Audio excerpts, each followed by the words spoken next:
Back to my channel. ఈరోజు ఏం జరగబోతుందో తెలుసుకుందామా? ఇంకా ఎపిసోడ్లోకి వెళ్ళిపోతే జ్యోత్స్న వెనక్కి తిరిగి చూడగానే అక్కడ కార్తీక్ ఉంటాడు. కార్తీక్ని చూసిన జ్యోత్స్న ఒక్కసారిగా చాలా టెన్షన్ పడుతూ ఉంటుంది.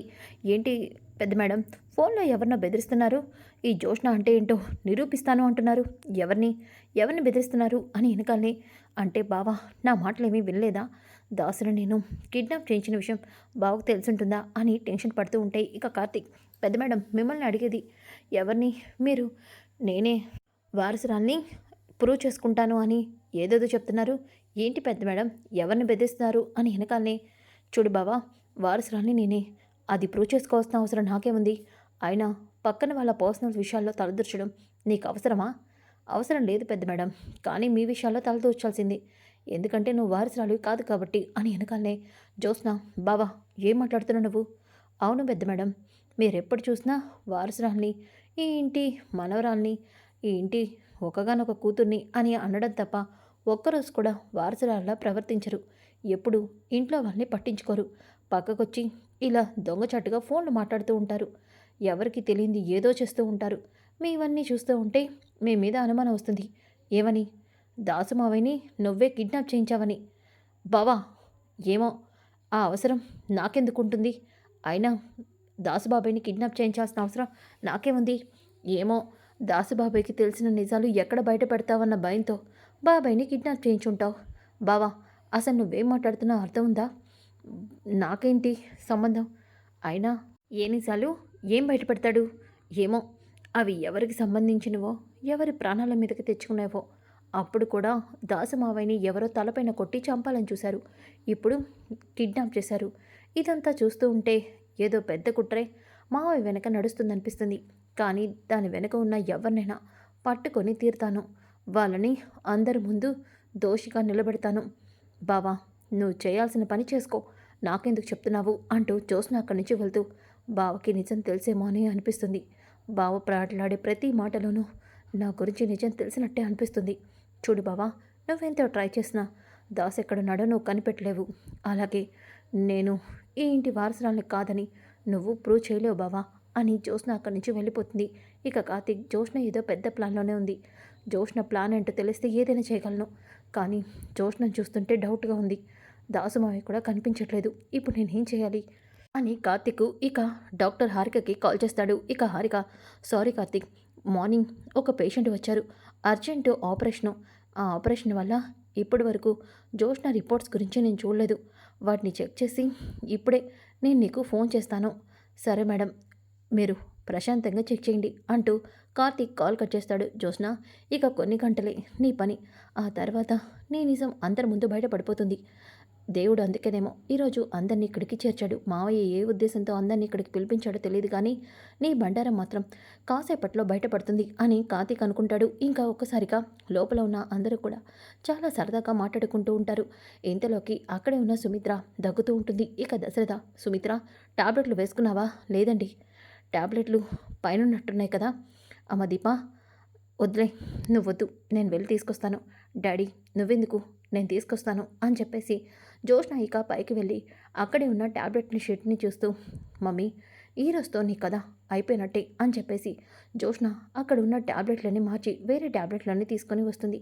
ఇంతలోకి జ్యోత్స్న కిందికి రాగానే అక్కడ ఉన్న దీప అలాగే కార్తీక్ అయితే ఇక జ్యోత్స్న చేతిలోని టాబ్లెట్లు తీసుకొని సుమిత్రకి వేస్తూ ఉంటారు. ఇక సుమిత్ర ఆ టాబ్లెట్లు వేసుకొని నీరసంగా కళ్ళు తిరిగినట్టు అనిపిస్తూ ఉంది అని అంటుంది. అది చూసిన దశరథ, సుమిత్ర నువ్వు ఇంతసేపు కూర్చొని మాట్లాడడం కరెక్ట్ కాదు, ముందు నువ్వు రూమ్లోకి వెళ్ళి రెస్ట్ తీసుకో. అమ్మ దీప, సుమిత్రని గదిలోకి తీసుకెళ్ళమ్మా అని అనగానే ఇక దీప సుమిత్రని తీసుకెళ్తూ ఉంటే ఇక సుమిత్ర, దీప నాకేమీ నువ్వు సాయం చేయక్కర్లేదు, అయినా నువ్వు ఒట్టి మనిషివి కాదు, ఉదయం నుంచి వంట పని అన్నీ చేస్తూనే ఉన్నావు, నేను వెళ్ళి రూమ్లో పడుకుంటానులే, నువ్వు వెళ్ళు అని చెప్పేసి సుమిత్ర ఇక దీప దగ్గర నుంచి నడుచుకుంటూ పైకైతే వెళ్తుంది.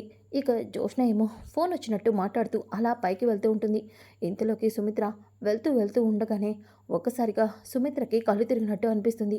ఇక జ్యోత్స్న, మమ్మీ నేను నీకు ఇచ్చిన టాబ్లెట్ పవరే ఇప్పుడు నీకు బాగా పనిచేస్తుంది, నువ్వు కాసేపట్లో స్పృహ కోల్పోతావు మమ్మీ, నిన్ను నిన్ను ఈరోజు నేను పైకి పంపిస్తున్నాను మమ్మీ అని చెప్పేసి అనుకుంటూ ఉంటే ఇంతలోకి సుమిత్రకి చాలా కళ్ళు తిరిగినట్టు అనిపించి ఒక్కసారిగా అక్కడికక్కడే కళ్ళు తిరిగి పడిపోతుంది.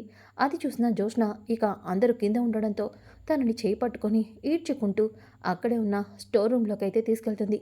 సారీ మమ్మీ, ఈ స్టోర్ రూమ్లో గాలాడదు. నువ్వు ఈ స్టోర్ రూమ్లో నీ ప్రాణాలు వదిలేయాల్సి వస్తుంది మమ్మీ, సారీ అని చెప్పేసి జోష్న ఇక స్టోర్ రూమ్లో గాలి వెళ్లకుండా అలాగే అక్కడున్న పొగని ఆరిపే సిలిండర్ పైప్ ఉంటుంది కదా, అది ఓపెన్ చేసేసి అక్కడి నుంచి డోర్ వేసి తన రూమ్లోకి వెళ్ళిపోతుంది. ఇంతలోకి సుమిత్ర అక్కడే స్పృహ కోల్పోయి అక్కడ ఉన్న సిలిండర్ వాసనకి తనకి చాలా ఇబ్బందిగా అలాగే తనకి చాలా క్రిటికల్ సిచ్యువేషన్ ఉంటుంది. ఇంతలోకి అప్పుడే దీప ఇక జ్యూస్ తీసుకొని నేను వెళ్ళి సుమిత్రమ్మ గారికి జ్యూస్ ఇస్తాను, అమ్మ సరిగ్గా భోజనం కూడా చేయలేదు. దీపా, నీకెన్నిసార్లు చెప్పినా నువ్వు మాత్రం సుమిత్ర గురించి ఆలోచిస్తూనే ఉంటావు, వెళ్ళు అని వెనకాలనే ఇక దీప జ్యూస్ తీసుకొని సుమిత్ర గదిలోకి వెళ్తుంది. వెళ్ళేసరికి గదిలో సుమిత్ర ఉండదు. అదేంటి, సుమిత్రమ్మ గారు రూమ్లో పడుకుంటానని చెప్పారు కదా, మరి అమ్మేంటి రూమ్లో లేదు, అమ్మా అమ్మ అని చెప్పేసి వాష్రూమ్లో కూడా వెళ్ళి చూస్తుంది. ఎక్కడ సుమిత్ర కనిపించదు. దాంతో దీప, సుమిత్రమ్మ గారు పైన లేరేంటి, జోష్న గదిలో ఉన్నారా అని చెప్పేసి ఇక జోష్న గదిలోకి వెళ్ళి చూస్తుంది. ఇంతలోకి జోష్న అక్కడే ఫోన్ మాట్లాడుతూ ఉంటుంది. జోష్న గదిలో కూడా అమ్మ లేదు, మరి అమ్మ ఎక్కడున్నట్టు అని చెప్పేసి దీప ఇక మొత్తం కూడా వెతుకుతూ ఉంటుంది. కానీ సుమిత్ర ఎక్కడా కూడా కనిపించదు. దాంతో దీప, బావా బావా, చిన్నయ్య గారు పెద్దయ్య గారు, అమ్మ పైన లేదు, ఎక్కడ చూసినా అమ్మ కనిపించట్లేదు అని వెనగాలనే దశరథ అందరూ కూడా షాక్ అయిపోతారు. అదేంటి, సుమిత్ర తన గదిలోకి వెళ్ళి పడుకుంటానంది కదా, మరి పైన ఎక్కడ లేకపోవడం ఏంటి, దీపాను సరిగ్గా చూసావా? చూశాను బావా, బాత్రూంలో చూశాను, జోష్న గదిలో చూశాను, అలాగే అంతా కూడా చూశాను, డాబా పైన కూడా చూశాను, అమ్మ ఎక్కడా లేదు, నాకేదో భయంగా ఉంది అని వెనకాలనే అదేంటి, ఇంట్లో ఉన్న మనిషి కనిపించకపోవడం ఏంటి అని అందరూ కూడా పైకి వెళ్ళి చూస్తారు. కానీ ఎక్కడ కూడా సుమిత్ర కనిపించదు. ఇంతలోకి పారిజాతం జోష్న దగ్గరికి వస్తుంది. వసే, నువ్వు ఇక్కడేం చేస్తున్నావే, ఏమైంది రాని? సుమిత్ర తన గదిలో పడుకుంటానంది కదా, కానీ సుమిత్ర గదిలో లేదంట. సుమిత్ర ఎక్కడుందో కూడా ఎవరికీ తెలీదు. అందరూ సుమిత్ర కోసం వెతుకుతున్నారు. అదేంటి, మమ్మీ గురించి అప్పుడే వీళ్ళకి తెలిసిపోయిందా? అదేంటి గ్రాని, దీప జ్యూస్ ఇవ్వడానికి వెళ్ళిందంట, దీపకి కనిపించలేదంట. ఈ దీప కరెక్ట్ టైంకి వచ్చింది. మమ్మీ కాసేపు అక్కడే ఉంటే చచ్చేది కదా. ఏమైందిరే, వీళ్ళు వెతికేలోపు మమ్మీ ప్రాణాలు పోతాయిలే అని జ్యోత్స్న అనుకుంటుంది. ఒసే, బెల్లం కొట్టిన రాయిలా అలా నిలబడ్డావేంటి? మీ అమ్మ కనిపించట్లేదు, కనీసం కంగారు పడుతూ మీ అమ్మ కోసమైనా వెతుకు అని వెనకాలనే ఇక జ్యోత్స్న మొత్తం కూడా వెతుకుతున్నట్టు నటిస్తూ ఉంటే ఇక దీపేమో, అమ్మకేమైంది, అమ్మ ఎందుకు కనిపించట్లేదు బావా? దాసుబాబాయిని రౌడీలు కిడ్నాప్ చేసినట్టే అమ్మని కూడా ఎవరైనా కిడ్నాప్ చేసుంటారా? దీపా, ఏంటి నోటుకొచ్చినట్టు పిచ్చి పిచ్చిగా మాట్లాడుతున్నావు? మా మమ్మీని కిడ్నాప్ చేయాల్సిన అవసరం ఏముంది? అయినా నువ్వు ఇక్కడే ఉన్నావు కదా, అలాంటప్పుడు మా మమ్మీని ఎవరు కిడ్నాప్ చేస్తారు? జోష్న, అవును బావా, ఒకప్పుడు మా మమ్మీ ఇంట్లోంచి వెళ్ళిపోతే దీపే కదా మాకెవరికి తెలియకుండా ఇంట్లో దాచింది. ఇప్పుడు కూడా దీపే ఖచ్చితంగా మా మమ్మీని దాచిపెట్టి నాటకాలు ఆడుతుంది. మర్యాదగా చెప్పు, మా మమ్మీ ఎక్కడుంది చెప్పు అని వెనకాలనే జోష్న, పిచ్చి పిచ్చిగా వాగ మాకు. ఒక పక్కన అమ్మ కనిపించట్లేదని నేను టెన్షన్ పడుతూ ఉంటే నీ నోటుకొచ్చినట్టు నువ్వు మాట్లాడద్దు అని అంటూ ఉంటే అప్పుడే శౌర్య, అమ్మా ఇదిగో అమ్మమ్మ చేతికి కట్టిన తాడు ఇక్కడుంది అని వెనకాలనే ఒక్కసారిగా అందరూ అక్కడికి పరిగెత్తుకుంటూ వెళ్తే జోష్న ఈ పిల్ల కుంక చూసేసింది అని అనుకుంటూ ఉంటుంది. ఇక కార్తీక్, శౌర్య, ఈ తాడు నీకు ఎక్కడ దొరికింది? ఇదిగో ఈ గది ముందు దొరికింది. ఇది అమ్మమ్మ చేతికి నానమ్మ కట్టింది కదా, ఆ తాడే కదా ఇది అని వెనకాలనే ఇక అందరూ కూడా, అవును ఈ తాడే వదినకి నేను కట్టాను అంటే అత్త ఈ గదిలో ఉందా అని చెప్పేసి వెంటనే కార్తీక్ రూమ్ డోర్ ఓపెన్ చేస్తాడు. ఒక్కసారిగా సిలిండర్ పొగ వలన పొగంతా కూడా చుట్టుముట్టేస్తుంటుంది. అలాగే అక్కడ సుమిత్ర కళ్ళు తిరిగి పడిపోయి ఉంటుంది. అది చూసిన అందరూ కూడా సుమిత్ర సుమిత్ర అంటూ సుమిత్రని బయటికి తీసుకొస్తారు. సుమిత్ర నోట్లోంచి చాలా బ్లడ్ అయితే పోతూ ఉంటుంది. అది చూసిన కార్తీక్, మావయ్య, ఈ సిలిండర్ గాలిని ఎక్కువ పెలిస్తే అది ప్రాణానికే ప్రమాదం. అలాంటి అత్త ఈ గదిలో ఎప్పటి నుంచిందో తెలీదు. అలాగే అత్త కండిషన్ కూడా చాలా సీరియస్గా ఉన్నట్టు అనిపిస్తుంది. మనం అత్తని వెంటనే హాస్పిటల్కి తీసుకెళ్ళాలి. అయినా సుమిత్ర ఈ గదిలో ఎందుకుంది? సుమిత్రని తన రూమ్లోకి వెళ్ళి పడుకుంటానంది కదా. మమ్మీ స్టోర్ రూమ్లోనే పెట్టడానికి వెళ్ళిందేమో తాత. అంతలో మమ్మీ కళ్ళు తిరిగి పడిపోయి ఉంటుంది. అవునండి, సుమిత్ర నీరసంగా ఉంది కదా. సుమిత్రకి ఎన్నిసార్లు చెప్పాను ఇలాంటి పనులు చేయొద్దు అని. చూడు ఇప్పుడు ఎలాంటి పరిస్థితి వచ్చిందో అని దశరథ అందరూ కూడా టెన్షన్ పడుతూ ఉంటారు. ఇక దీప అయితే, ఇది ఖచ్చితంగా జోష్న పనే ఉంటుంది. అవును, అమ్మ, జోష్న ఒకేసారి పైనున్నారు అని దీప జోష్న వైపు ఉరుముతూ చూస్తూ ఇక అందరూ కూడా హాస్పిటల్‌కైతే బయలుదేరతారు. ఇంతలోకి పారిజాతం, జోష్న పదవే మనం కూడా వెళ్దాం అని అంటూ ఉంటే, ఇంతలోకి దశరథ, జోష్న నువ్వు కూడా రామ్మా. ఒకవేళ సుమిత్రకి ఆపరేషన్ చేయాల్సొస్తే నువ్వక్కడ ఉండాలి కదా. డాడీ, నేనెందుకు రాను? నేను కూడా వస్తాను. హాస్పిటల్‌కి కావాల్సినవన్నీ కూడా ప్యాక్ చేసుకొని వస్తాను. పదండి డాడీ అని చెప్పేసి అంటుంది. ఇక పారిజాతం, నేను కూడా నీతో పాటు ఉంటాను అని అనగానే, రాని, అక్కడ నువ్వు ఉంటేనే మంచిది, నువ్వు కూడా వెళ్ళు అని చెప్పేసి పారిజాతాన్ని ఇక వాళ్ళతో పాటు పంపించేస్తుంది. ఇక జోష్న అయితే, మమ్మీ, ఈరోజు నీ ప్రాణం పోవాల్సింది అని చెప్పేసి జోష్న మనసులో అనుకుంటుంది. ఇక అందరూ కూడా హాస్పిటల్కి అయితే వెళ్ళిపోతారు. హాస్పిటల్కి రాగానే ఇక అక్కడున్న డాక్టర్ అయితే సుమిత్రని రూమ్లోకి తీసుకెళ్ళి చెక్ చేస్తూ, ఇక సుమిత్ర కండిషన్ చాలా సీరియస్గా ఉంది. అవును, ఆ గ్యాస్ సుమిత్ర బాడీలోకి బాగా వెళ్ళింది. అలాగే సుమిత్రకి ఇప్పుడు వెంటనే బోన్ మ్యారో ఆపరేషన్ చేయాలి, లేదంటే తన ప్రాణానికే ప్రమాదం. అవును, తన కూతురు జోష్న వచ్చిందా అని వెనకాలనే తను వచ్చేస్తూ ఉంటుంది. డాక్టర్ ఇంట్లో హాస్పిటల్కి కావాల్సినవన్నీ ప్యాక్ చేస్తుంది. పిన్ని, ఒకసారి జోష్నకి ఫోన్ చేయి అని వెనకాలనే ఇక కార్తిక్ అలాగే దీప టెన్షన్ పడుతూ ఉంటారు. బావా, జోష్న అమ్మకి కన్న కూతురు కాదు. అలాంటప్పుడు తన బోన్ మ్యారో అమ్మకి సరిపోదు, నాదే సరిపోతుంది. నేను నేనే కన్న కూతునన్న విషయం డాక్టర్తో చెప్పేస్తాను. ఇక నేను ఆగను. దీపా, ఇప్పుడు నువ్వు చెప్తే అందరూ మన మాటల్ని నమ్మరు. అలాగే జోష్న ఇక్కడికి వస్తేనే అన్ని నిజాలు బయటపడతాయి. భవానికి అర్థం కావట్లేదు, అక్కడ అమ్మ పరిస్థితి ఎంత దారుణంగా ఉందో చూడు అని వెనకాలనే కార్తీక్ ఇక లోపల ఉన్న సుమిత్రని చూస్తాడు. సుమిత్ర కండిషన్ చాలా సీరియస్గా ఉంటుంది. ఇక అక్కడే ఉన్న డాక్టర్, ఏంటి జోష్న ఇంకా రాలేదేంటి అని వెనకాలనే, జోష్నకి ఫోన్ చేసావు పిన్ని?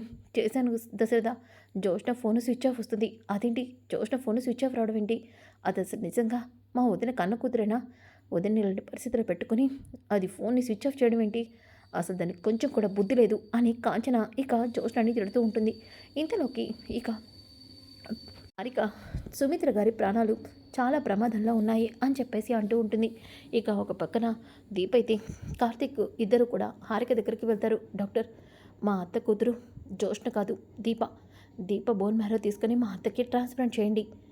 ఏంటి కార్తీక్ నువ్వు అంటుంది? అవును డాక్టర్, మీరు ఇప్పుడు జోష్న కోసం వెయిట్ చేస్తున్నారు, కానీ జోష్న రిపోర్ట్స్ మీరు ఇంకా చెక్ చేయలేదనుకుంటా. అందుకే మీకు నిజం తెలీదు. దీపే మా అత్తకి అసలైన కూతురు. దీప బోన్ మ్యారోనే మా అత్తకి ట్రాన్స్ఫర్ చేయండి, లేకపోతే మా అత్త ప్రాణానికే ప్రమాదం కదా. చూడు కార్తీక్, నువ్వన్నది నిజమే అయినా నేను నమ్మలేకపోతున్నాను. దీప సుమిత్ర గారి కూతురా? అవును డాక్టర్. మరి ఈ విషయాన్ని ఎందుకు అందరికీ చెప్పలేదు? డాక్టర్, ఇప్పుడు ఈ విషయాన్ని నేను అందరికీ ఎందుకు చెప్పలేదో, ఎందుకు ఈ విషయాన్ని మేము దాచిపెట్టామో ఇదంతా మీకు నేను తర్వాత చెప్తాను. ముందు మీరు మా అత్తని బ్రతికించండి. అవును డాక్టర్, మా అమ్మ బ్రతకాలి. దీపా, ఇప్పుడు నీకు బోన్ మ్యారో ట్రాన్స్ప్లాంట్ ఆపరేషన్ చేస్తే నీ కడుపులో ఉన్న బిడ్డే ప్రాణానికే ప్రమాదం. ఈ విషయం నీకు తెలుసా అని వెనకాలనే కార్తీక్ అలాగే దీప షాక్ అయిపోతారు. ఇక దీప నిమిషం కూడా ఆలోచించకుండా, పర్లేదు డాక్టర్, నా బిడ్డ కన్నా మా అమ్మ ప్రాణాలే నాకు ముఖ్యం. మా అమ్మ బ్రతకడాలి, దానికోసం నేను ఏదైనా త్యాగం చేస్తాను, నా ప్రాణాలైనా త్యాగం చేస్తాను అని అంటుంది. ఇక కార్తీక్, డాక్టర్, దీప మాటలు విన్నారు కదా, దీప చెప్పింది చేయండి. కార్తీక్, అవును, దీపకి మా అత్త కన్న తల్లి, కానీ నాకు మా అత్త మరో కన్న తల్లి. తన ప్రాణం కోసం నా ప్రాణాలైనా అడ్డు పెడతాను అని కార్తీక్ కూడా ఎమోషనల్గా చెప్తాడు. ఇక అక్కడ ఉన్న హారిక అయితే వెంటనే దీప బ్లడ్ శాంపిల్స్ని, దీప బోన్ మ్యారోకి సంబంధించిన డీటెయిల్స్ని అన్నింటినీ కూడా తీసుకుంటుంది. ఇక కార్తీక్ అలాగే బయట వెయిట్ చేస్తూ ఉంటాడు. ఇంతలోకి కాంచన, ఒరే కార్తీక్, దీప ఇక్కడ రా. దీప ఇందాక ఇక్కడి వరకే ఉండాలి కదా. అది మమ్మీ, అది అని అంటూ ఇక కార్తీక్, అది అమ్మా, దీప కళ్ళు తిరుగుతున్నట్టు అనిపిస్తుంది, అందుకే పక్కన రూమ్లో తీసుకెళ్ళి పడుకోబెట్టాను. దీప ఇప్పుడు కడుపుతోంది. ఇవన్నీ చూస్తే దీప మనసు టెన్షన్ పడుతుంది కదా, అందుకే కళ్ళు తిరిగినట్టున్నాయి. అవును, శౌర్యని చిన్నమ్మ వాళ్ళ ఇంటికి పంపించేశానులే. మాస్టరు శౌర్యని తీసుకొని ఇంటికి తీసుకెళ్ళాడు. మాస్టర్ వచ్చేస్తూ ఉంటారు అని చెప్పేసి అంటూ ఉంటాడు. ఇక శివనారాయణ, దశరథ, సుమిత్రకి ఏమవుతుందో ఏంటో, జోష్న ఇంకా రాలేదు, చాలా టెన్షన్ పడుతూ ఉంటారు. ఇంతలోకి అప్పుడే హారిక బయటకు వచ్చి, టెన్షన్ పడాల్సిన అవసరం లేదు, సుమిత్ర గారి బోన్ మ్యారోకి మ్యాచ్ అయ్యే వ్యక్తి మాకు దొరికారు. తన బోన్ మ్యారో సుమిత్ర గారికి ట్రాన్స్ప్లాంట్ చేస్తున్నాం కాబట్టి ప్రమాదం ఏమీ లేదు అని అనగానే అందరూ కూడా చాలా సంతోషపడతారు. ఇంకా కార్తీక్ మనసులో, దీప బోన్ మ్యారో ఇప్పుడు అత్తకి ఇస్తున్నారు, దానివల్ల కడుపులో బిడ్డ చనిపోతుందని డాక్టర్ చెప్పారు. ఈ విషయం నేను అమ్మతో ఎలా చెప్పాలో అర్థం కావట్లేదు అని అనుకుంటూ ఉంటాడు. ఇంకా ఒక పక్కన బోన్ మ్యారో ఆపరేషన్ జరుగుతూ ఉంటుంది. ఒక పక్కన పారిజాతమైతే జోష్నకి ఫోన్ చేస్తూ ఉన్న జోష్న మాత్రం ఫోన్ లిఫ్ట్ చేయదు. జోష్న ఫోన్ స్విచ్ ఆఫ్ అనే వస్తూ ఉంటుంది. ఇంతలోకి పారిజాతం ఇది ఎదుటివారి ప్రాణాల కోసం ఆలోచించదు. పాపిష్టిది ఇప్పుడు ఏం చేస్తుందో, అయినా ఫోన్ చేస్తే లిఫ్ట్ చేయదేంటి అని చెప్పేసి అనుకుంటూ ఉంటే అప్పుడే పారిజాతానికి జోష్న ఫోన్ చేస్తుంది. ఇక పారిజాతం ఇదేంటి ఏదో నెంబర్ నుంచి ఫోన్ వస్తుంది అని చెప్పేసి ఫోన్ చేయగానే జోష్న, గ్రాని నేను జోష్నని, ఇదేంటి వేరే నెంబర్ నుంచి ఫోన్ చేస్తున్నావు, గట్టిగా మాట్లాడకు, ముందు పక్కకి రా అని వెనకాలనే పారిజాతం పక్కకు వెళ్తుంది. గ్రాని అక్కడ సిచ్యువేషన్ ఏంటి, మమ్మీ చచ్చిందా, వస్తే అది నోరేనా, నేను అడుగుతున్న దానికి సమాధానం చెప్పు, అసలు నువ్వెక్కడికి వెళ్ళావే, ఫోన్ చేస్తే స్విచ్ ఆఫ్ వస్తుంది, చెప్పాను కదా గ్రాని, నీకు సురేష్ నవీన్ కథ చెప్పాను కదా, ఇప్పుడు నేను సురేష్ని, మమ్మీ నవీన్ పాత్ర చేస్తుంది, అంత సీన్ లేదే, నువ్వు సురేష్ పాత్ర చేయడం కాదు, ఆల్రెడీ సుమిత్ర ఆపరేషన్ జరుగుతుంది. గ్రాని నువ్వేం చెప్తున్నావు, అవునే, సుమిత్ర బోన్ మ్యారోకి మ్యాచ్ అయ్యే ఒకరు దొరికారు, దాని బోన్ మ్యారో సుమిత్రకి ట్రాన్స్ప్లాంట్ చేస్తున్నామని డాక్టర్ చెప్పారు. గ్రాని నువ్వు చెప్తుంది నిజమా, అవును, ఇప్పుడు సుమిత్రకి ఆపరేషన్ కూడా జరుగుతుంది, ఇప్పుడు మీ ఇంట్లో అందరూ నీ మీద చాలా కోపంతో ఉన్నారు, నువ్వు ఇక్కడికి వస్తే నీ పరిస్థితి చాలా దారుణంగా ఉంటుంది. గ్రాని నేను ఇప్పుడే అక్కడికి వస్తున్నాను, సరే రా అంటూ కాల్ కట్ చేస్తుంది. ఇక జోష్న, ఏంటి ఇది రక్త సంబంధికులు మాత్రమే మ్యాచ్ అవుతుందని చెప్పారు కదా, దీప మమ్మీకి సొంత కూతురు, ఆ విషయం దీపకి తెలీదు, మమ్మీకి తెలీదు, మరి మమ్మీకి బోన్ మ్యారో ఎవరిస్తున్నారు, ఖచ్చితంగా దీప అయి ఉంటుంది, దీపే కనుక బోన్ మ్యారో ఇస్తే నేను నిజం చెప్పడం కాదు, అందరికీ నిజం తెలిసిపోతుంది, వెంటనే నేను అక్కడికి వెళ్ళాలి అని జోస్న గబగబా అక్కడికైతే బయలుదేరుతుంది. ఇక ఒక పక్కన అందరూ కూడా సుమిత్రకి ఏం జరుగుతుందన్న టెన్షన్ పడుతూ ఉంటే అప్పుడే హారిక బయటికి వచ్చి, ఆపరేషన్ సక్సెస్ఫుల్, సుమిత్ర గారికి బోన్ మ్యారో ట్రాన్స్ఫర్ అయింది, అలాగే అది సక్సెస్ కూడా అయింది, ఇక ఎటువంటి ప్రమాదం లేదు, పేషెంట్ 12 అవర్స్ తర్వాత స్ప్రోలోకి వస్తారు, అప్పుడు మీరు పేషెంట్ని చూడొచ్చు అని వెనకాలనే దశరథ, డాక్టర్ నా భార్య ప్రాణాన్ని కాపాడిన ఆ పేషెంట్ ఎవరో నాకు చూపిస్తారా, తను నిన్ను చూడాలి, తనకి నేను కృతజ్ఞతలు చెప్పాలి, నా భార్య ప్రాణాన్ని కాపాడిన తనని నేను ఒక్కసారి చూడాలి అని వెనకాలనే శివనారాయణ కూడా, అవును డాక్టర్, చూడండి తనకు కూడా ఆపరేషన్ జరిగింది కాబట్టి తను కూడా ఇప్పుడు స్పృహలో లేరు, మీరు 12 అవర్స్ వెయిట్ చేస్తే తనని కూడా మీరు చూడొచ్చు అని చెప్పేసి హారిక అక్కడి నుంచి వెళ్ళిపోతుంది. ఇక ఇంతలోకి అప్పుడే జోష్న తలకి గాయం అలాగే చేతికి గాయంతో అక్కడికి వస్తుంది.